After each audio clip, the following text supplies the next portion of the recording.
చీకటి గుడారాలు, గుడ్డి దీపాలు, మసక చీకట్లు. ఇదే లోకంగా బతుకు వెళ్లదీస్తోన్న పేదలను చూసి తల్లడిల్లాడు. కరెంటు లేక ఎదిగేందుకు ఆసరా అందక అవస్థలు పడే అభాగ్యులను చూసి కదిలిపోయాడు. వెలుగుకి ప్రగతికి సంబంధముందని బలంగా విశ్వసించాడు. పల్లెల్లో వెలుగుల కోసం నడుం కట్టాడు.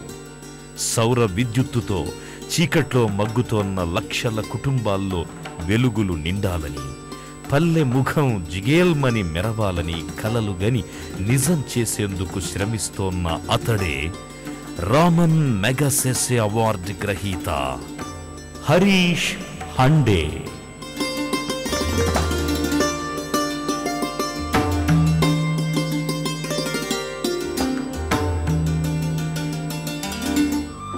సౌర విద్యుత్తునందిస్తూ కొత్త బాటలో అడుగులేసిన హరీష్ హండే తండ్రి హెచ్ఎస్ హండే రూర్కెలా స్టీల్ ప్లాంట్లో ఇంజనీర్గా పనిచేసి పదవీ విరమణ పొందారు.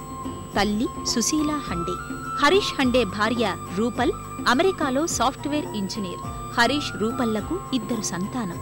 కుమార్తె ఆదిశ్రీ, కొడుకు అమేయ్. గ్రామీణాభివృద్ధి కోసం కలలుగన్న మహాత్మా గాంధీ హరీష్కు స్ఫూర్తి ప్రదాత. చదువు, మార్కులు, ర్యాంకులు, సరదాలు, స్నేహాలు, విదేశీ ఆశలు. కళాశాల రోజుల్లో హరీష్ అందరిలానే ఆలోచించాడు. ఫస్ట్ క్లాస్ విద్యార్థిగా రాణించాడు. ప్రతిష్టాత్మక ఐఐటి ఖరగ్పూర్లో సీటు సాధించాడు. ఎనర్జీ ఇంజనీరింగ్లో చక్కటి ప్రతిభతో పట్టా పొందాడు. కలలు విస్తరించాయి.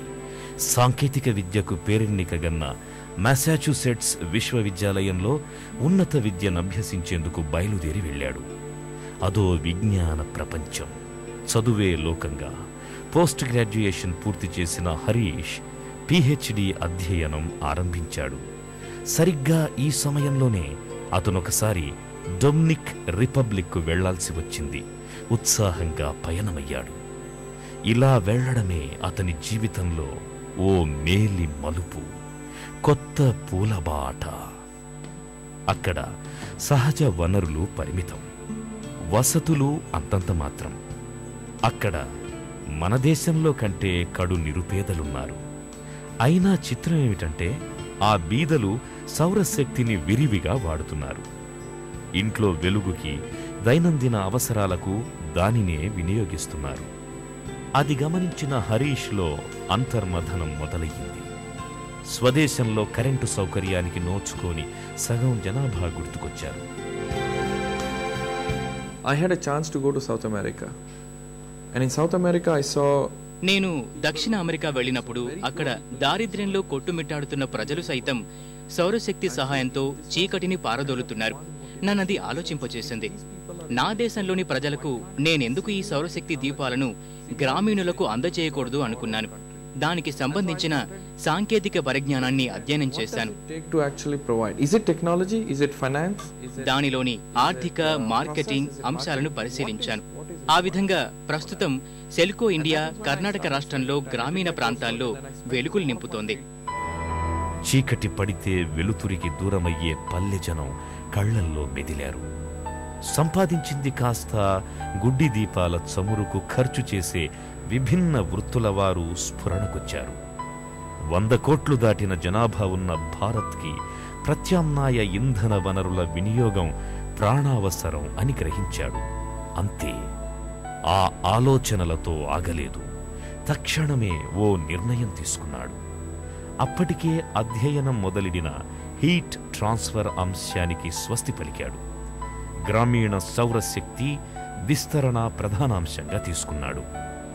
పుస్తకాల్లో చదవడం కాకుండా క్షేత్రస్థాయికెళ్లి జీవితాలను చూడాలనుకున్నాడు. మన దేశంలోని వివిధ ప్రాంతాలతో సహా శ్రీలంక, డొమినిక్ రిపబ్లిక్ల్లో విస్తృతంగా కలియతిరిగాడు. కరెంటు లేని 100 గ్రామాల్లో, ఒకవేళ ఉన్న రోజుల తరబడి కోతకు గురయ్యే పల్లెల్లో నివాసమున్నాడు. పేదల బాధలను ప్రత్యక్షంగా గమనించాడు. భారీ వ్యయంతో, వనరుల లేమితో, పంపిణీ నష్టాలతో లభ్యమయ్యే సంప్రదాయ విద్యుత్తు కంటే సోలార్ శక్తి ఎన్నో విధాల మేలని గ్రహించాడు. పల్లెల్లో సౌరకాంతుల కోసం ఆలోచనలు చేశాడు. అంతలో ఈ రంగంలోనే స్వచ్ఛంద సేవలందిస్తోన్న విలియమ్స్తో పరిచయం అయ్యింది. సౌరశక్తి పరికరాలు, వాటి ఉపయోగాలపై అవగాహన కలిగింది. పరిమిత ప్రయోజనం, కాలయాపనతో కూడిన అటువంటివి తన వల్ల కాదన్న హరీష్ ఆర్థిక క్రమశిక్షణ కలిగిన సంస్థ ఆరంభానికే మొగ్గు చూపాడు. స్వస్థలం బెంగళూరు ప్రధాన కేంద్రంగా సోలార్ ఎలక్ట్రికల్ లైట్ కంపెనీ సెల్కోను ప్రారంభించాడు. When we started Selco India in 1994-95, Selco ఇండియాను 1994లో స్థాపించాం. దీనికి ప్రధాన కారణం సమాజంలోని కొన్ని అపోహలను తొలగించి అందివచ్చిన సాంకేతిక పరిజ్ఞానాన్ని జోడించి గ్రామీణ ప్రాంతాలను అభివృద్ధి చేయటం. గ్రామీణులు, పేదలు సాంకేతిక పరిజ్ఞానాన్ని అందిపుచ్చుకోలేరు అనేది వాస్తవం కాదు. అదేవిధంగా టెక్నాలజీ ద్వారా పేదరికాన్ని రూపుమాపడం సాధ్యం కాదనేది కూడా అబద్ధం. ఆధునిక పరిజ్ఞానంతో సామాజిక అభివృద్ధి ఆలస్యమవుతుందనేది కూడా నిజం కాదు. 137 సంవత్సరాల క్రితం థామస్ అల్వా ఎడిసన్ విద్యుత్తు బల్బును కనుగొన్నా ఇంకా మన భారతదేశంలో 30% జనాభాకు విద్యుత్ సదుపాయం లేదంటే సిగ్గుచేటు. మనది వ్యవసాయక దేశం అంటాం. 8%, 9% అభివృద్ధి వృద్ధి జరిగిందని గొప్పలు చెప్పుకుంటాం. ప్రపంచంలో రెండో అతిపెద్ద జనాభా కలిగిన దేశం మనది. ఎంతో మంది దేశంలో దారిద్ర్య రేఖకు దిగువన ఉన్నారు. ఈ పరిస్థితి మారాలని మేము తలచాం. అందుకే సమాజానికి మా వంతు సహకారం అందించాలని సెల్కో ఇండియా ప్రయత్నిస్తుంది. 15 years to do something. అది మన దేశంలో ఆర్థిక సంస్కరణల యుగం. ఐటీ సేవలకు ఆదరణ లభిస్తోన్న సమయం. బహుళజాతి సంస్థల్లో ఐఐటిఎన్లకు అద్భుత అవకాశాలు ఆహ్వానం పలుకుతున్న కాలం. ఆ ఎర్రతివాచిపై నడవడం కన్నా పల్లె వెలుగుల కోసం పాటుపడడమే సముచితం అనుకున్నాడు హరీష్. ప్రయోగాత్మకంగా ప్రారంభమైన సెల్కో సేవలకు ఆరంభం నుంచి అనేక సవాళ్లు. ఉపకార వేతనంతో కూడబెట్టిన 15,000 రూపాయలే ప్రారంభ పెట్టుబడి.